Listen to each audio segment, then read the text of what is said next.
봅시다.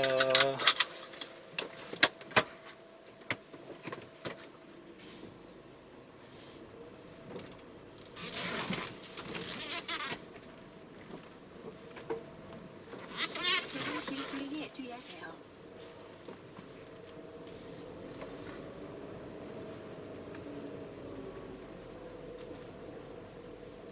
GPS가 연결되었습니다.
네, 안녕하세요. 레인메이커입니다. 네, 자, 시즌2가 이제 접어들었는데요. 지난번 이제 첫 영상에서 댓글들을 많이 남겨주셔가지고 굉장히 저도 기분이 많이 업이 됐었는데 생각보다 굉장히 많은 분들이 이렇게 호응을 해주셔서 정말 기분이 좋았고요. 그리고 이제 영상 앵글에 대해서는 사실 여러 가지 각도로 제가 시험을 많이 해보고 있었어요. 그래서 뭐 지금도 마찬가지긴 한데 그 각도가 하나로 고정을 해서 계속 진행을 할 건 아니고 이제 그때그때 상황에 따라서 제가 각도를 계속 유동적으로 바꿀 수도 있고 또 아니면 지금처럼 지금은 또 이제 다른 각도로 찍어보고 있거든요. 지금 각도가 만약에 여러모로 봤을 때 뭐 진행을 해도 괜찮겠다라는 생각이 들면 이 각도로 해서 좀 길게 진행을 해 볼 생각입니다. 자, 그래서 테스트 겸 이제 촬영을 진행 중에 있고요. 어제 이제 비가 내리고 나서 그런지 햇볕은 되게 쨍쨍한데 그래도 그렇게 덥진 않은 것 같아요. 5월달 들어서 막 기온이 대구 같은 경우에는 33도까지 올라갔다고 하더라고요. 데프리카란 말이 괜히 나온 게 아닌 것 같아요, 정말. 서울도 거의 한 29도 정도를 찍었었는데 갑자기 기온이 확 높아진 만큼 에어컨을 안 틀고는 도무지 버티기가 힘든 그런 날씨였습니다.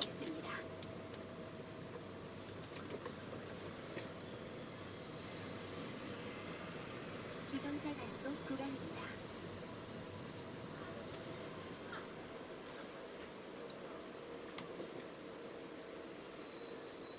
자, 그리고 이제 지난번 영상에서 제가 브레이킹에 대해서 브레이킹에 대해서 말씀을 좀 드렸었는데 거기 관련해서 그러니까 브레이킹이라는 게 사실 뭐 레이스에서 보자면 정말 굉장히 중요한 부분이고 어떻게 보면은 악셀링만큼 그러니까 가속만큼 중요한 게 브레이킹을 어느 정도 타이밍에 적절하게 이제 잘 컨트롤 하느냐가 굉장히 중요해지고 일상적인 주행에서도 사실 브레이크를 가속보다는 브레이크를 얼마나 잘 밟느냐가 더 중요하지 않을까 생각해요, 개인적으로는.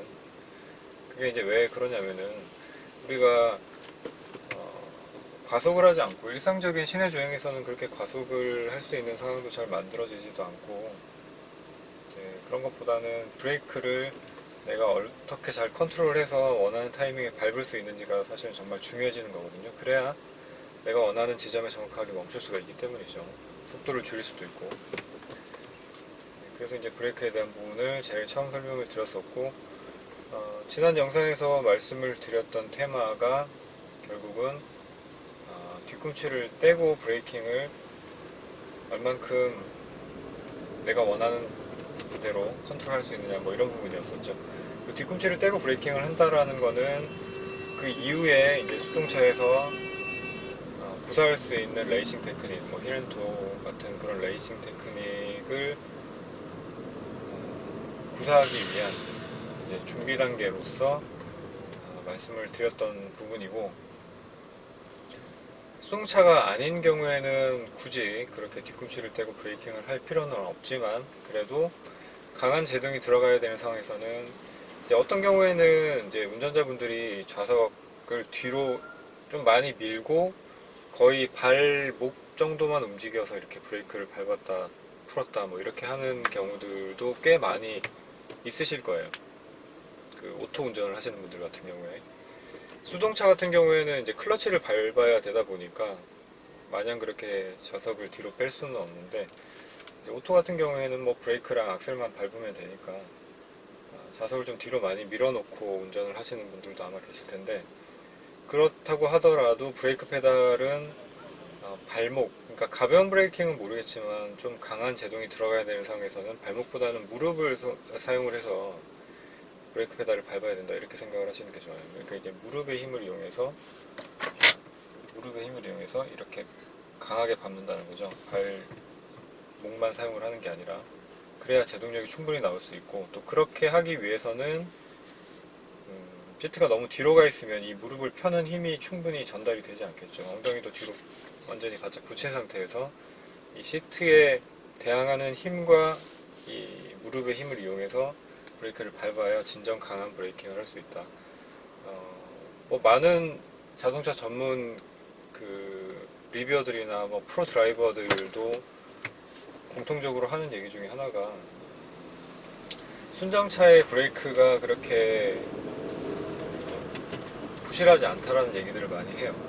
그러니까 우리가 순정차 같은 경우에는 제가 생각하기에도 어떤 튜닝을 하기 이전에 기본 탑재되어 있는 엔진과 브레이크, 서스펜션 뭐 이런 것들은 그 밸런스에 맞춰서 충분히 튜닝이, 그러니까 조율이 된 상태로 출시를 분명히 하는 것일 테고, 거기서 내가 어떤 특정 성능을 좀 더 올리기 위해서 튜닝을 하는 거잖아요. 근데 이제 그 튜닝을 할 때 까딱 잘못하면 순정이 가지고 있는 이 밸런스를 망가뜨릴 수 있다는 거죠.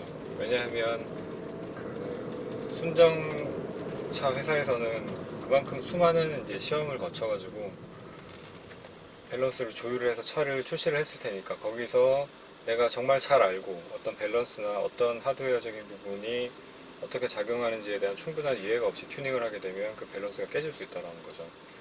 브레이크 얘기를 하다가 제가 이 얘기를 하는 이유가, 그러니까 순정 브레이크도 충분히 내 힘을 최대한 쓸 수 있는 만큼 써서 브레이크 페달을 밟아주면 제동력이 그렇게 모자라지 않는데, 아까 말씀드렸던 뭐 자세적인 문제라던가 이런 걸로 인해서 그 페달을 충분히 압박을 못했을 경우에, 그때 이제 그 제동력이 부족하다라는 그 부분을 디스크 사이즈를 더 키워야 되겠다, 내지는 뭐 피스톤 개수를 더 늘려야 되겠다, 뭐 이런 식으로 생각을 하면서 브레이크 시스템을 튜닝을 하시는 분들도 계시는 것 같더라고요. 그래서 일단 그 이전에 순정 상태 브레이크를 가지고 내가 최대한 제동력을 발휘할 수 있는 브레이킹을 좀 할 수 있게 된다. 그 다음에 이제 그때도 부족하다라는 생각이 들면 그 상태에서는 브레이크 튜닝을 하셔도 되지 않을까. 근데 그 전에 내가 브레이크 페달을 정말 있는 힘껏 밟아보지 않는 다음에 그냥 적당한 선에서 밟았을 때 브레이크 페달이 밀리는 것 같다라는 생각이 들었을 때 약 그 5km 부분은 신호원 과속에 주의하십시오. 제한 속도 60km입니다.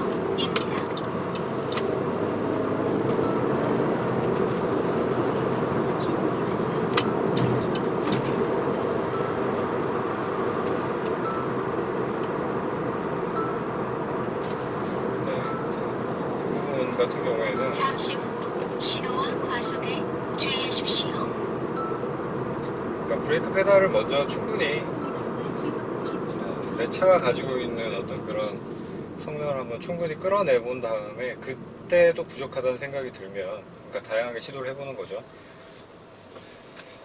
그때도 부족하다는 생각이 들면 그때 이제 뭐 튜닝을 고려를 해보시는 것도 늦지 않다라는 뭐 그런 얘기를 하고 싶어요. 저도 지금 뭐 아베오를 모시는 다른 차주분들도 그렇고 이제 이 RS 모델이 아니고서 다 뒤쪽 바퀴는 드럼 방식의 이제 브레이크가 달려 있거든요. 근데 이제 드럼 방식이 제동력이 딱히 부족하다라는 어떤 그런 부분은 없는데, 이제 반복적으로 제동이 계속되는 어떤 그런 가혹한 주행 상황이라면 이제 디스크 방식에 비해서 열 배출이 좀 떨어진다. 그래서 그런 부분이 브레이크 성능을 떨어뜨리는 요인이 될 수 있다. 뭐 이런 얘기는 있지만 일상적으로 이렇게 주행을 하는 데 있어서는 제동력이 딱히 부족함은 못 느껴요. 저는 오히려 그 앞뒤 제동 분배가 굉장히 적절하게 잘 세팅이 되어 있다고 생각을 해요. 순정 상태에서. 지금 패드도 순정인 걸로 알고 있는데, 그래서 뭐 이 정도면은 정말 뭐 한 160, 170 이상 뭐 이렇게 일단 최고속 그 정도로 가기도 힘들겠지만 그 정도 상황에서 제동을 하는 게 아니면 뭐 딱히 부족하다는 생각이 지금까지는 들지는 않았었거든요. 소위 얘기하는 막 칼치기라던가 뭐 이런 거를 하려면은 브레이크뿐만이 아니고 이제 서스펜션 전반을 다 손봐야 되고 그렇게 운동 성능이 올라갈 거기 때문에 그 정도면은 뭐 2차급에서는 그렇게 할 건 아니라고 생각을 하지만 2차급에서 할 수 있는 이제 보여줄 수 있는 그런 운동 성능 범위 내에서는 저는 딱히 브레이크가 부족하다는 생각을 해본 적이 없어요. 그렇기 때문에 뭐 지금 브레이크에도 어느 정도 만족을 하고 있고, 만약 여기서 조금 더 보완을 한다라고 하자면 그러면은 이제 그냥 패드 정도만 약간 좀 성능이 좋은 패드를 끼면 되지 않나, 네, 그 정도로 생각을 하고 있거든요.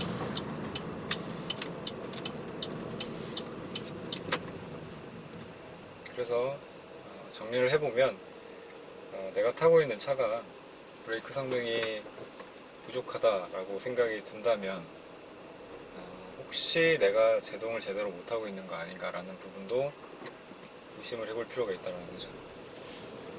그 제동 성능에 관련된 부분은 제가 그 ABS를 말씀드릴 때도 한번 언급을 했었지만, 비단 이제 브레이크 성능만 가지고 제동 성능을 다 얘기를 할 수는 없고, 첫 번째는 이제 타이어겠죠. 브레이크가 성능이 타이어 성능을 이제 이기게 되면 아무래도 브레이크 성능이 떨어지는 것처럼 느껴질 수밖에 없고, 그래서 타이어와 브레이크와 이런 어떤 하체 전반적인 부분을 잘 조율을 했을 때 이제 최대 제동 성능이 발휘가 된다. 이제 그렇게 생각을 하시면 되겠습니다.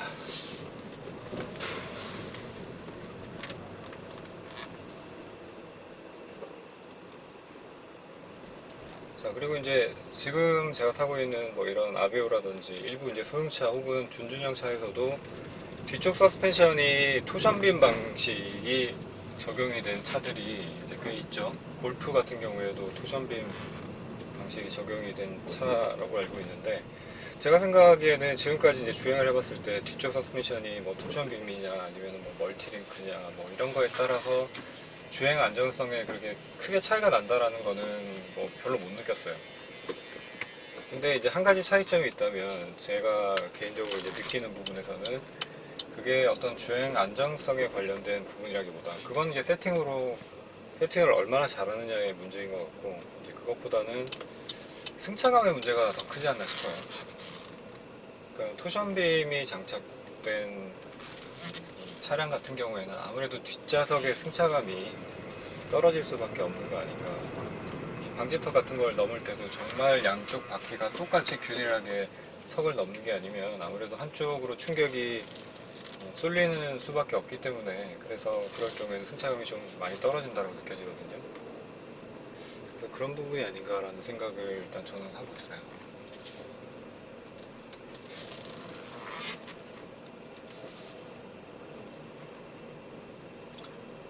네, 자 여기다가 차를 한번 주차를 해 보겠습니다.